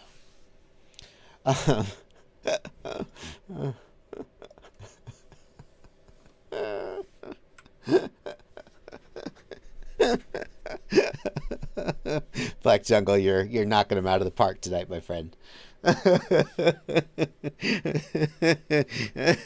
Yeah, but it needs to be the one where he pushes both buttons. Because I did. Okay.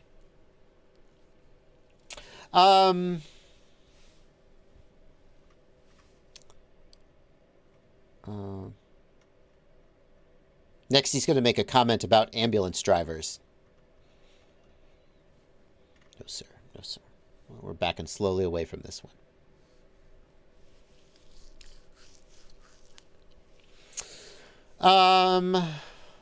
Let's get a couple more super chats. We've got some more super chats coming in. Not as many as before.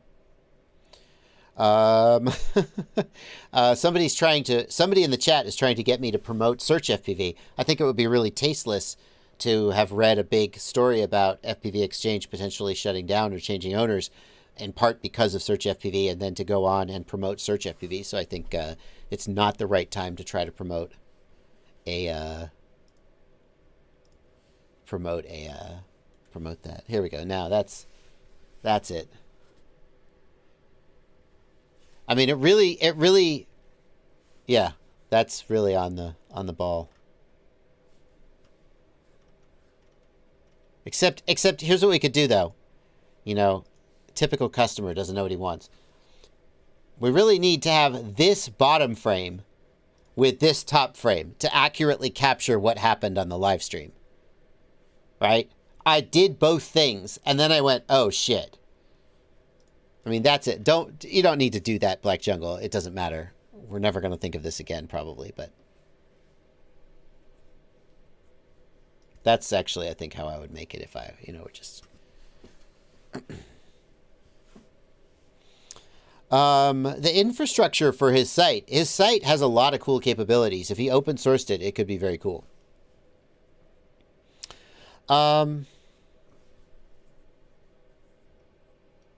Drowsy HW, thanks for a $2 super chat.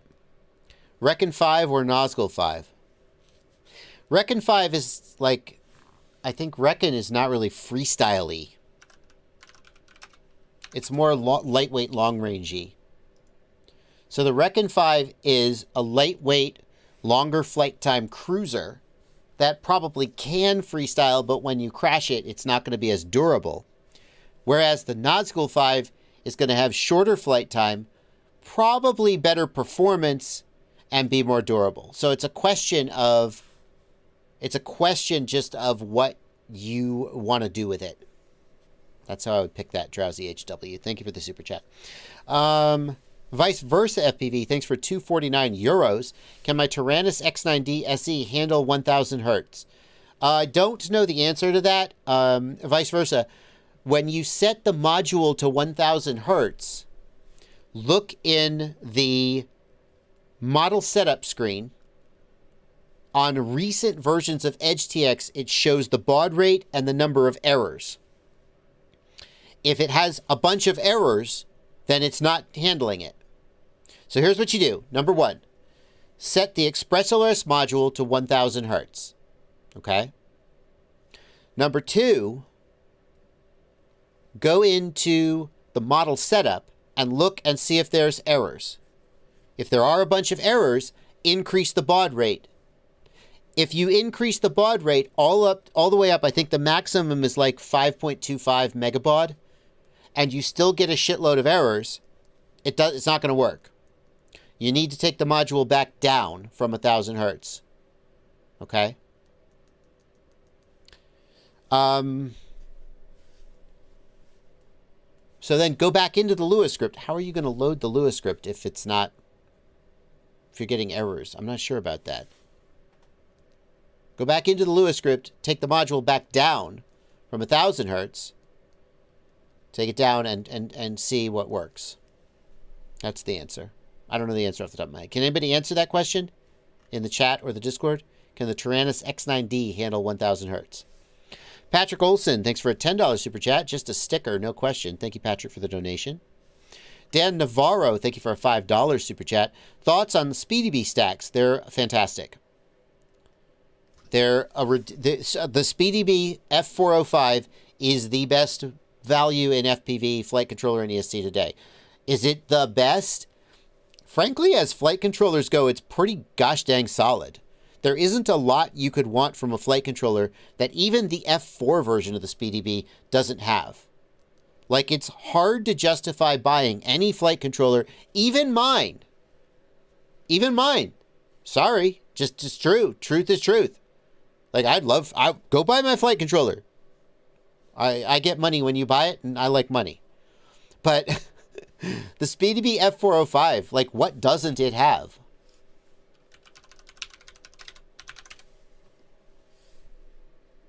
$70. Is that that's for the whole stack? Shut your mouth.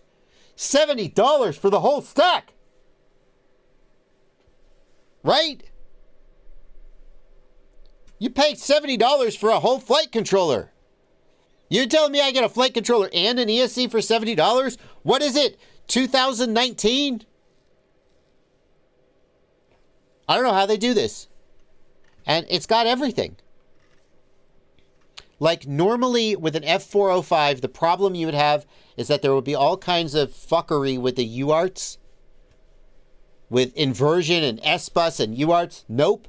Just T3, R3. T2, R2. T1, R1.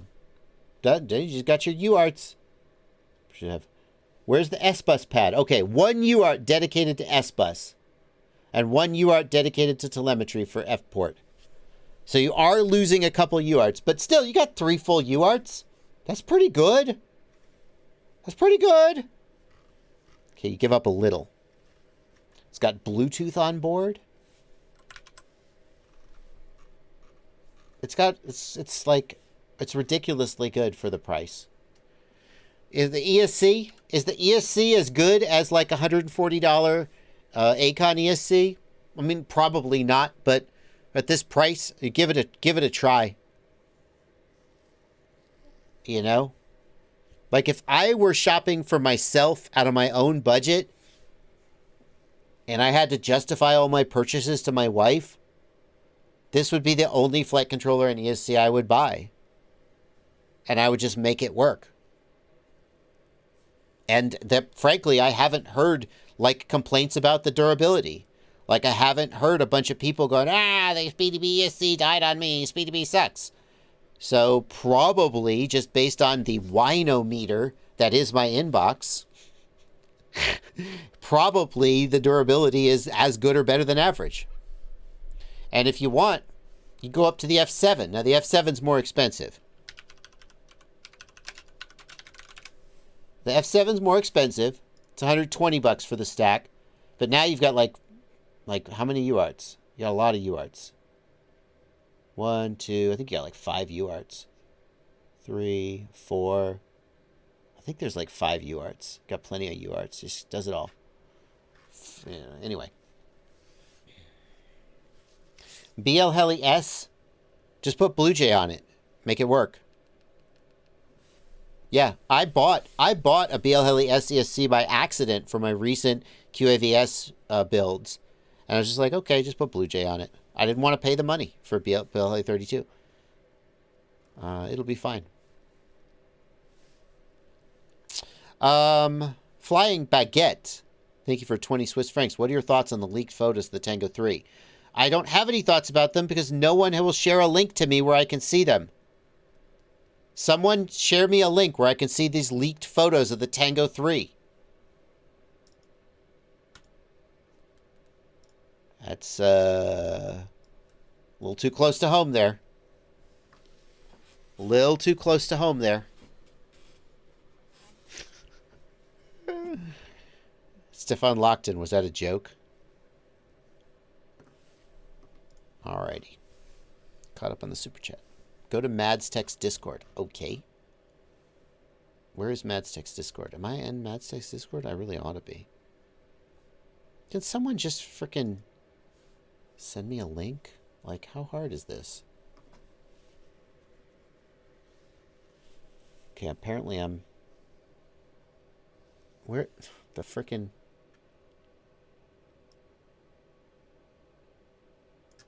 Why is that not working?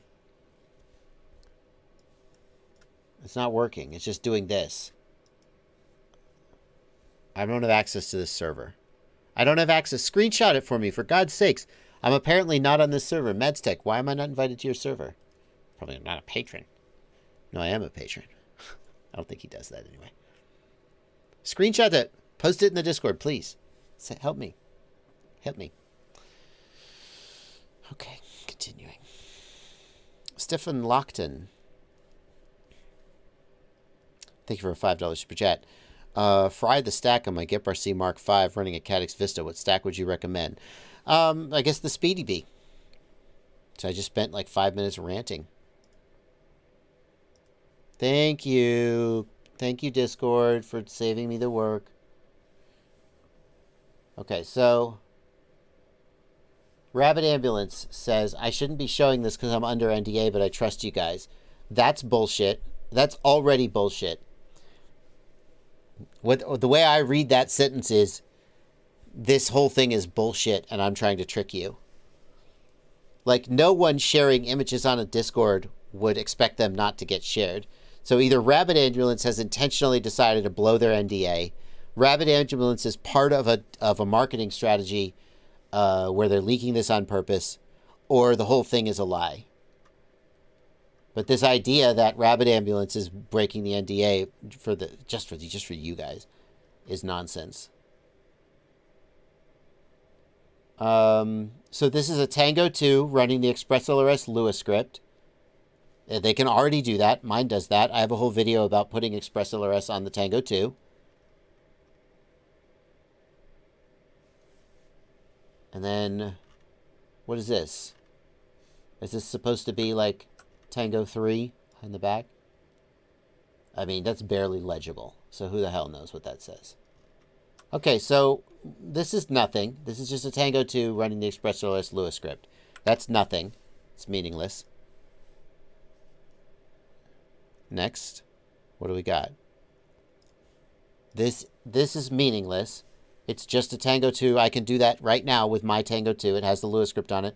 You just put an external module. Do you see there's something coming out the back here? So he's got an external ExpressLRS module on the back of his radio. Again, I have a video about how to do this. It means nothing. What else do we got? Here we've got a picture.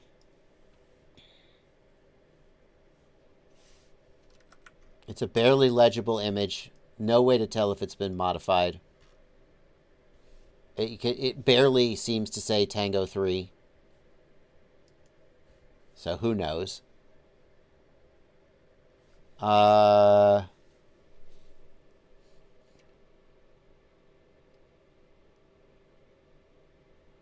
TeamBlackSheep.com battery 3.7 volts. Yeah. So this doesn't mean anything. This is nothing. You guys are just getting duped.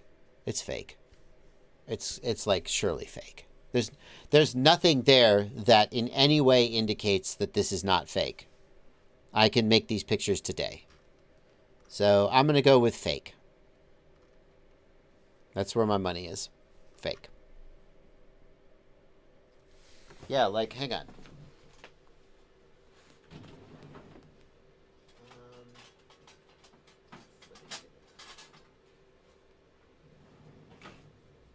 Oh, shoot. Well, there's one problem. You can't see my Tango 2 on the back here because I've got this module bay adapter on. They don't have a module bay adapter.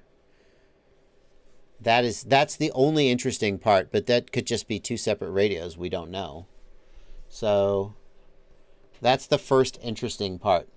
In order to run the ExpressLRS Lua script... Oh, I found something else interesting. Hold on. Hold on. This is getting more interesting. So, in order to run the ExpressLRS Lua script, you would need ExpressLRS module on the back. Okay? They don't have an ExpressLRS module on the back. Well, they could have two radios. One, like, do you see in the first picture? in the first picture, you see there's a wire coming out here. So who knows what's going on there. But hang on. There's other interesting thing is this. There's 2 antenna wires. Do you see that? Mine only has 1 antenna wire. So here's what I think now. A random person has modded their Tango 2 with an internal XpressLRS module. They have connected it to the external module bay header, which the radio does have, which you connect to when you install the external module bay here. But they have mounted the module inside the radio, and they have manually somehow managed to... look right here. Oh, we're going to do some detective work now. Do you see right here? It looks like this antenna has been melted. Do you see this meltiness right here? So my new theory is that they cracked open this antenna. They installed a 2.4 gigahertz antenna in here. They melted it back together. And they installed... okay, that's at least more interesting, but I don't think it's an actual Tango 3. That's what I think.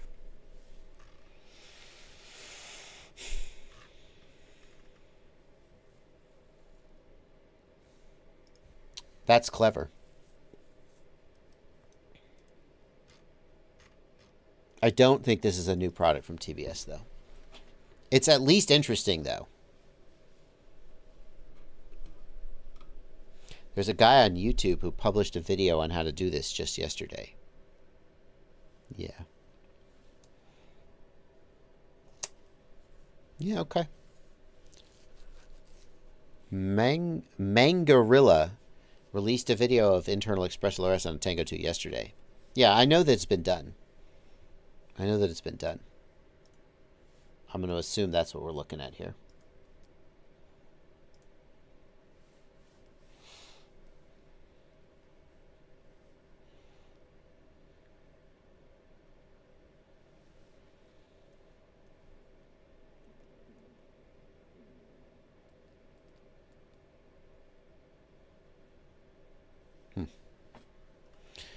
Alrighty. Folks, we're about 10 minutes from the end of the stream. And I assume Siati is going to stream today, and we'll start posting a link to his stream, which is going to start at 3. Sebastian Konichi. Konichi? It's going to be, I'm going to guess at how to pronounce your name. Hope I got it close to right. Thank you for 10 euros. I want to build a 6-inch mid-range cinematic quad. What kind of motor is best suited for that? Knowing that the goal is flight time and smoothness, is 4S or 6S mandatory? I wouldn't think that 6S was mandatory. Most people would go 6S. If you like have a lot of 4S batteries, then yeah, okay. I think you're going to have more choice of motor if you go with 6S, because most motors today target 6S. As far as motor, I think if you want maximum flight time and smoothness, then like a 5-inch motor like a 2207 or a 2306 is not going to get you in the ideal part of like the efficiency RPM torque curve, as it were. I just made up all those words. I don't really... Well, I know that if a motor is undersized, it will not make enough torque, and it will have to work harder to make the torque that it needs to make to spin the prop, and you'll get a reduction in efficiency.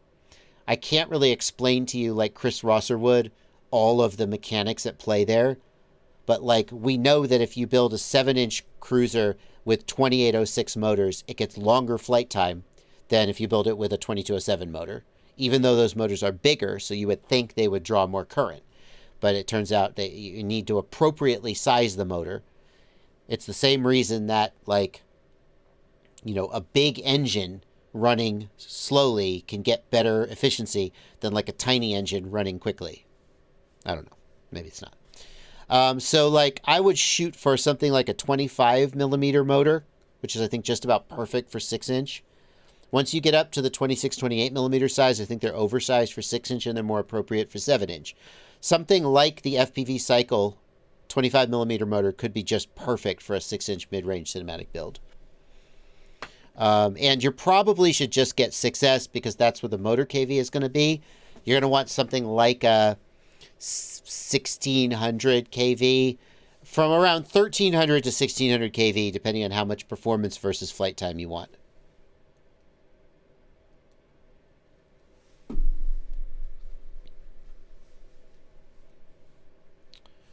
So that's how I would answer that question, Sebastian.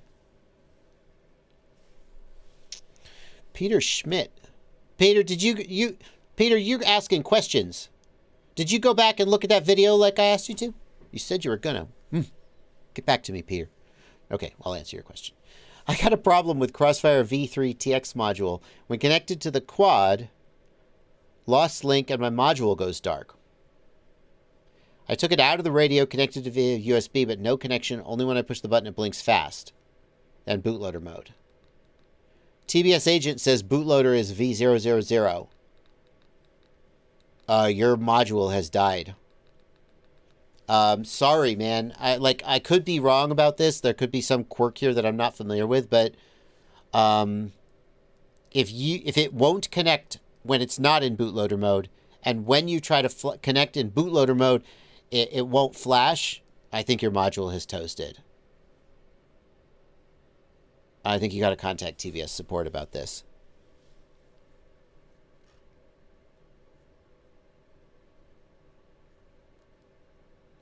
Yeah. I wish I had a better answer for you, but I think that's the answer. Peter says, I'm not watching that video because I'm watching your live stream. How dare I? Yeah, no, that's a good point, Peter. Keep watching my live stream. Watch two things at once. Thank you, Peter. There's a really interesting comment under this video about the latency testing. This person says, I happen to have my master's thesis on the performance, impact, and perception of latency in video games. The best latency detection is yada, yada, yada, with 1 millisecond end-to-end latency and a small square projected onto a stylus. Regular participants were able to notice 2 milliseconds of added latency. The size of the square matters because what they're perceiving is the stylus offset from the center of the square, and being off-center is easier to notice in a small square than a bigger one. So under the right test conditions, people can detect 2 milliseconds of additional latency. So whenever somebody says that they think that 15 milliseconds from HDZero or 3 milliseconds from HDZero or 20 milliseconds from DJI, whenever somebody says they think they can tell the difference, it is plausible that they could under certain conditions. It doesn't mean that they can in the real world. And frankly, this split test that I showed you earlier in the stream isn't a perfect reproduction of what happens when we're flying FPV. Like, I had the idea to run a test, a latency test, where blocks come down the screen and your job is to move left and right to dodge the blocks. Okay? This is kind of like what happens when you're flying FPV, isn't it? In fact, maybe even better. Well, we got to hit 1,000 frames per second, so we probably shouldn't invoke 3D. But it might be even better to do it in 3D. But okay, so blocks come down the screen, and you move left and right to dodge the blocks. And the blocks come faster and faster. And you can add latency and measure your ability to dodge the blocks and how fast you can dodge the blocks based on the latency. That would be in some ways closer to what we do with FPV, where stuff's coming at us in motion and we have to move around it. But I'm not the kind of guy who could write that code, so.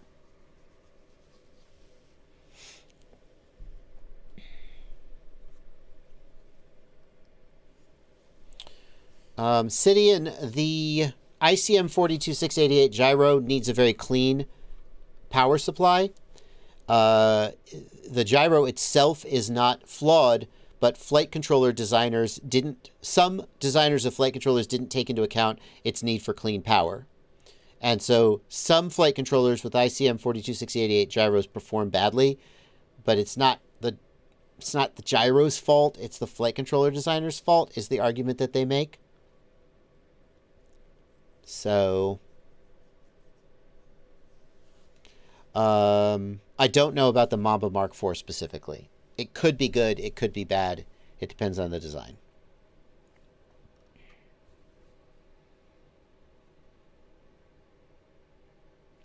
Yeah. So you could adjust how far up the screen you are. So you could adjust how much look ahead time you got versus just pure twitch reaction. And then the program could make the stuff come faster and faster. And if you think about it, with lower latency, you should be able to dodge faster and faster. But to what degree would you adjust to the latency? That's the thing. So we would want the program to automatically adjust the amount of latency. And you'd probably have to play this stupid, boring game for hours. So like you get tired and there'd be all kinds of nonsense. But like you could say, if I have a half a screen worth of look ahead time and the blocks are coming faster and faster, if I add 30 milliseconds of latency, do you suddenly perform worse? What if I had 15 milliseconds of latency? Right? Now, if I add 30 milliseconds of latency and then you play the game for 5 minutes, do you adjust and suddenly you're better? So like you could think of a test protocol where you start with 0 milliseconds of latency and we baseline your performance. How fast, how good are you at dodging blocks coming down the screen with 0 milliseconds of latency? And once we have a statistically significant sample of your baseline performance, then we add some latency and we see how that affects your performance. And we don't tell you that we've done it. Your performance will suddenly get worse at 30 milliseconds, if we add 30 milliseconds, but then we see if it gets better, because I think what's going to happen is your baseline performance with 0 latency is going to be here. When we suddenly change the latency, your baseline performance is going to go down. And then I think it's going to creep back up again. But does it creep back up as high?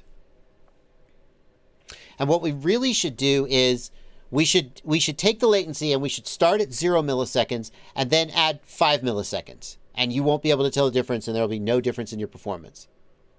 And then we add 10 milliseconds. And then we add 15 milliseconds. Or we baseline you at 0 and we suddenly jump you to 30. You see?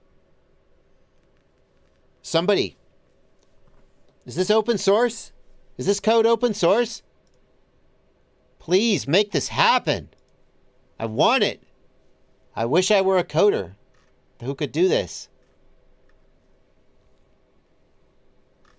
I don't know if this is open source, so I don't even know if you can do this. It's just Unity, right? Surely the code is... Oh God, it's 3 p.m. I'm running over Ciati's time. Hang on.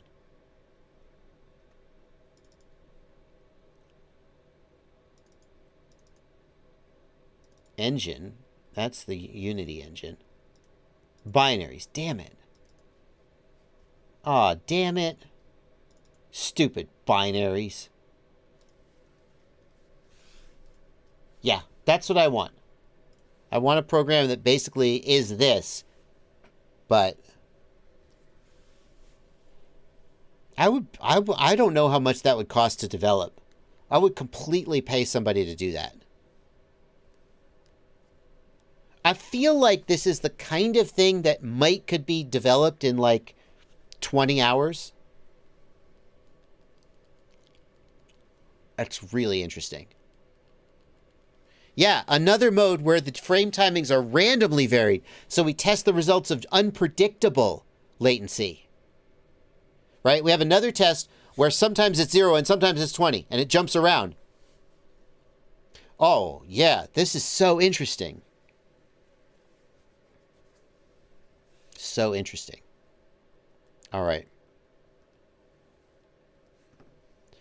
Grandpa FPV says the human limit is recognized as 13 milliseconds. Anything under 13 milliseconds doesn't matter. That's not true, Grandpa.